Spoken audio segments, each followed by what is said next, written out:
Здравейте! Аз съм Марио, а това е моя видеоканал за кето и карнивор хранителните режими. В днешното видео ще си говорим за това, за какво помага и какво може да лекува кето и карнивор храненето. При кето храненето това, което правим е да намалим въглехидратите до минимум, като се ограничаваме до около 20 грама на ден. При карнивор храненето съвсем изключваме въглехидратите и се храним само с животински продукти. Тези диети превключват тялото ти от това да гори захар в това да гори мазнини за енергия. По този начин нашето тяло не трупа толкова мазнини и даже започва да гори от собствените си мазнини, за да ги ползва за енергия. Когато постоянно приемаме въглехидрати, тялото разгражда тези въглехидрати до захар и ги ползва за енергия. А енергията, която е складирана по нашето тяло под формата на мазнини, остава заключена.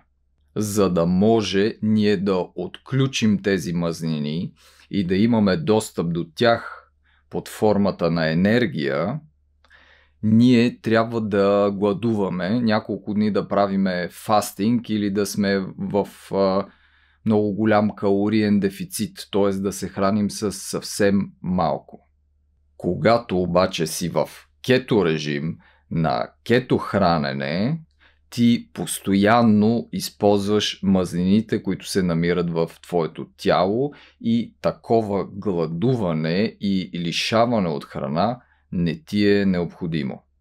Тоест, получаваш ползите от гладуването без да имаш тези негативни последствия.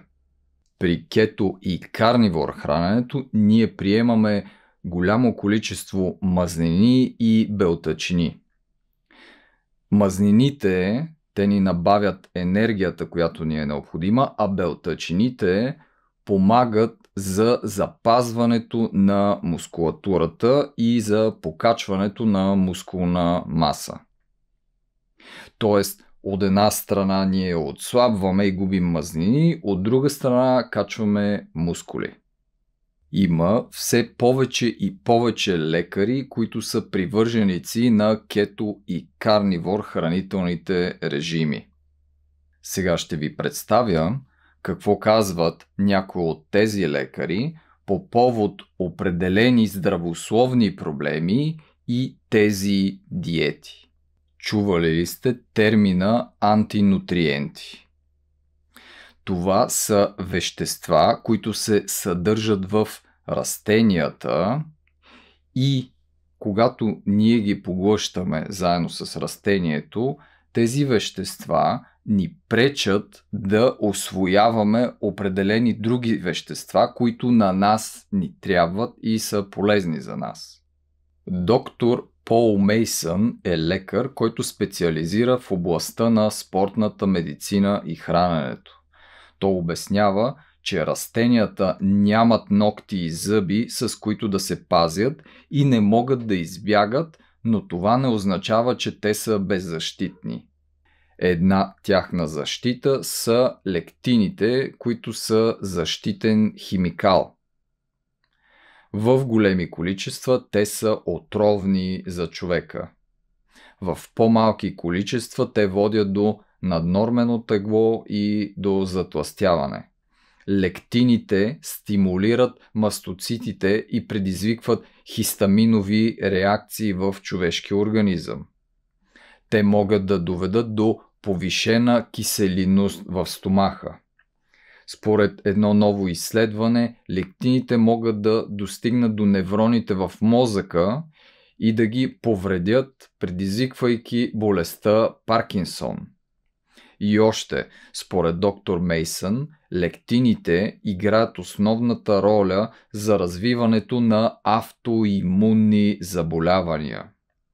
Всички тези вредни последствия можем да избегнем, ако сме на карнивор диета.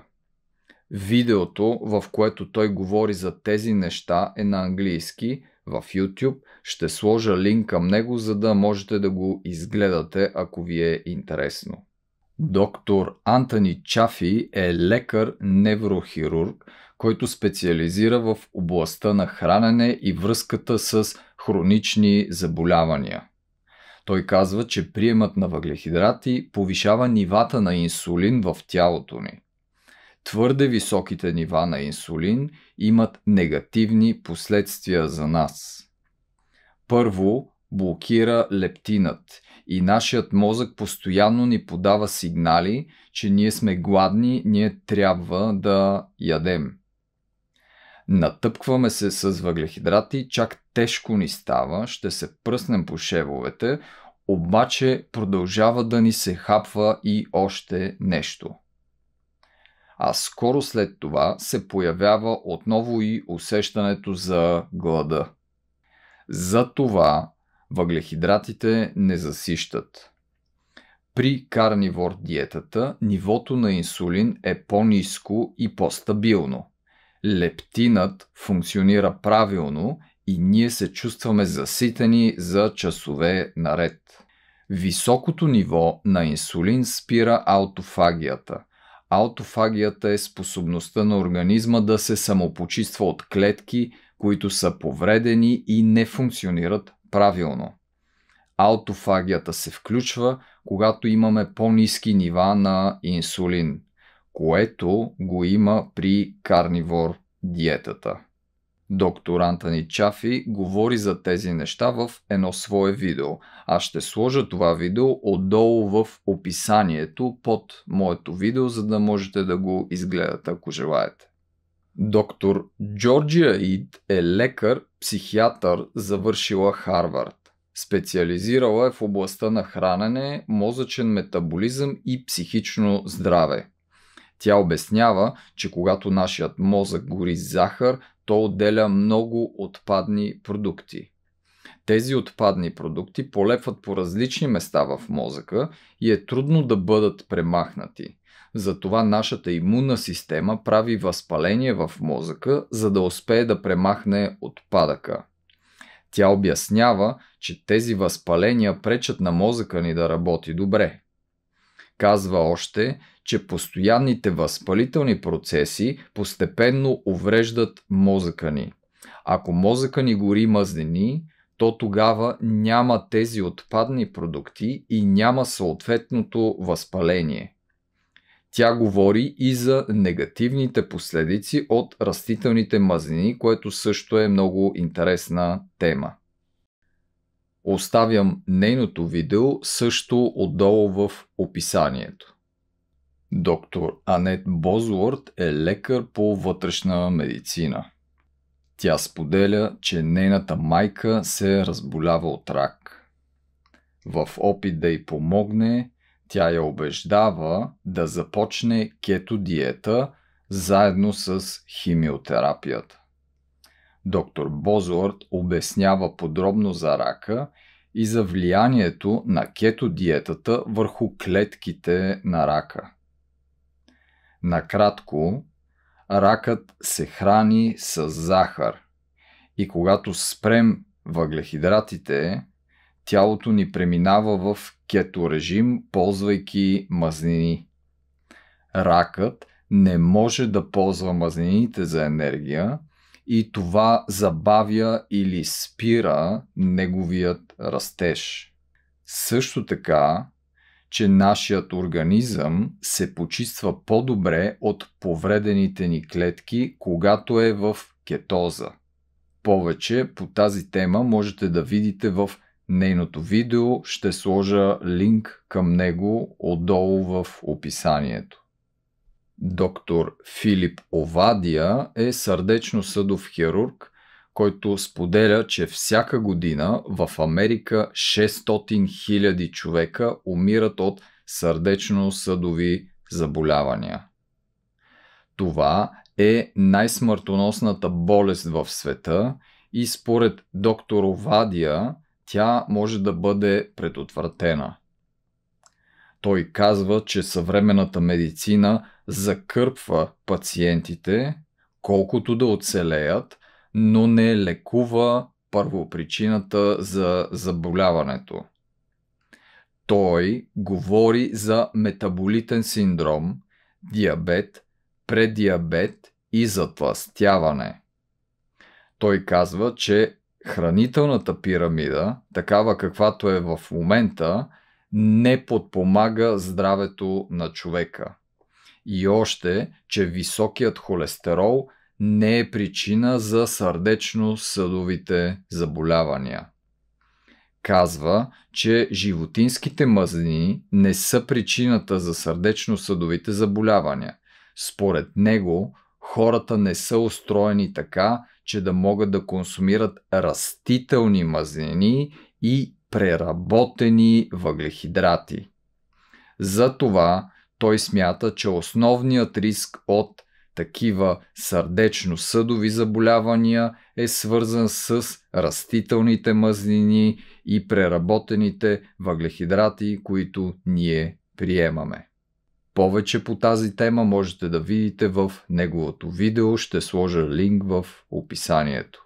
Доктор Робърт Сайуест говори за кето диетата и Алцхаймер. Той казва, че високият инсулин блокира правилното функциониране на мозъка. Кето диетата помага за регулирането на инсулина и доставя на мозъка кетони, които подобряват неговото функциониране. Според доктора, това е най-важната стъпка за превенция на Алцхаймер. Можете да намерите неговото видео, в което той говори за тези неща, отдолу в описанието ми. В едно свое видео доктор Кен Бери обобщава 11 ползи от кето диетата. Кои са те? Той споделя, че тя намалява кръвното налягане при хора с високо кръвно. Споделя още, че кето диетата забавя стареенето. Говори за изследвания, при които намаляват храната на животните и продължителността на живота им се увеличава с над 30%. Той казва, че ползите от лечебния глад и намаляването на калориите можем да ги получим и с кето диета. Следващата полза, за която говори, е намаляване на болките в ставите и намаляване на възпалителните процеси в нашето тяло. Намалява алергиите и автоимунните проблеми. Намалява тревожността и подобрява настроението. Преминаването към кето намалява появата на киселини в стомаха и хранопровода.